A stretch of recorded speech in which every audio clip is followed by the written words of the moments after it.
नई नई खबरों के लिए सब्सक्राइब करिए हमारे YouTube चैनल को और चैनल से अपडेट रहने के लिए बेल आइकन को प्रेस करना ना भूलें।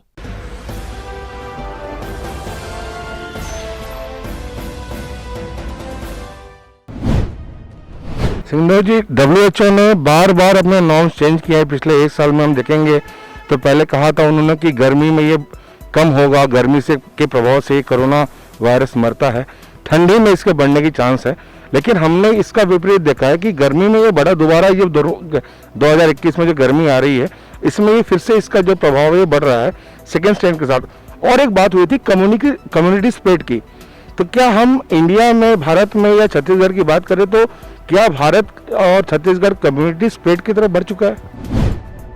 एक जो पहला आपने WHO के संदर्भ में कहा, कोरोना के संदर्भ में अगर हम बात करें केवल, तो कोरोना की जानकारी विश्व के उच्चतम स्तर के वैज्ञानिकों को भी सीमित है। ये वायरस दिसंबर जनवरी में चाइना में पहली बार देखा गया और उसके बाद से शोध चालू हुए, वहाँ भी शोध चालू किया वैज्ञानिकों ने। जब ये दूसरे देशों में गया तो वहाँ के वैज्ञानिकों ने भी शोध प्रारंभ किया और अभी भी किसी को ये नहीं मालूम कि 1+1 = 2।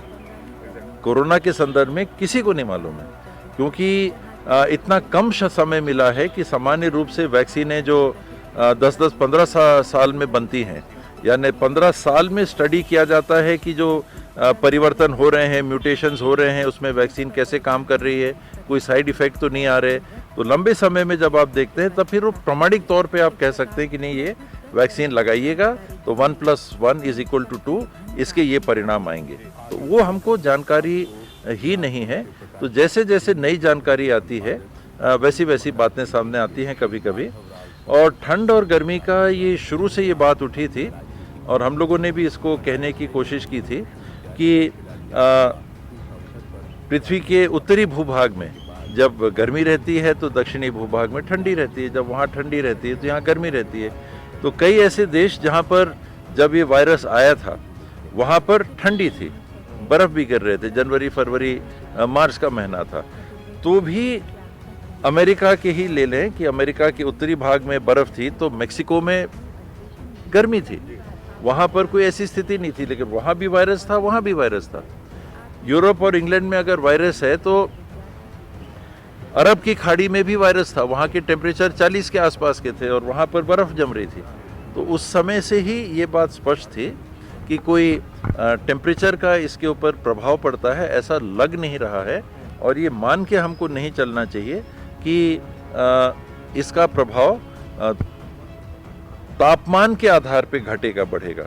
ये बातें भी शोध में आई थी उस समय और कुछ लोगों ने कहा था कि अमेरिका इत्यादि जो विकसित देश हैं उनमें कई टीकाकरण नहीं होते हैं। भारत में, चीन में इत्यादि यहाँ BCG वगैरह लगते हैं, बच्चों को शुरू से ही इम्यूनाइजेशन के लिए कुछ उपचार किया जाता है।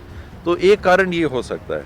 तो ये शोध का ही विषय है, लेकिन ये ज़रूर देखा गया है कि एशियाई देशों में उतनी तीव्रता से कोरोना का प्रकोप नहीं दिखा है जितना यूरोप के या अमेरिका के देशों में देखा गया है। तो ये सब शोध का विषय है।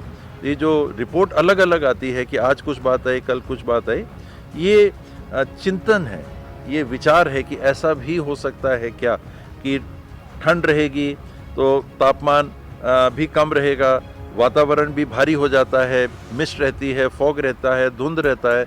तो कहीं ऐसा तो नहीं कि उस समय में बूंद से जो ट्रांसमिशन हो रहा है वायरस का, हवा से तो हो नहीं रहा है। तो बूंद क्या भारी वातावरण में कुछ ज़्यादा समय तक हवा में टिकी रहेगी क्या, ज़मीन में गिरने के पहले या नष्ट हो जाने के पहले क्या हवा में ज़्यादा समय तक टिक सकती है? तो उसमें हम आप पीछे से चल के आ रहे हैं तो क्या उसके संपर्क में आ सकते हैं अगर हमने मास्क इत्यादि नहीं पहने हैं? तो वही टेम्परेचर को लेके बात होती है। लेकिन ऐसा कोई शोध नहीं है कि गर्म होगा तो वायरस मर जाएगा। ये जानकारी है कि आप साबुन से हाथ धोएंगे तो इस वायरस के चारों तरफ एक चर्बी की जो परत होती है वो साबुन से हाथ धोने से गल जाती है और जब वो परत गल जाती है चर्बी की तो वायरस मर जाता है। तो तापमान से वायरस के या चर्बी के गलने से मरने की अभी तक कोई शोध सामने नहीं आया कि ठंड होगा तो ऐसा होगा, गर्मी होगी तो ऐसी होगी। क्योंकि ठंड में भी वायरस जीवित दिख रहा है, फैलता दिख रहा है, गर्मी में भी जीवित दिख रहा है, फैलता दिख रहा है।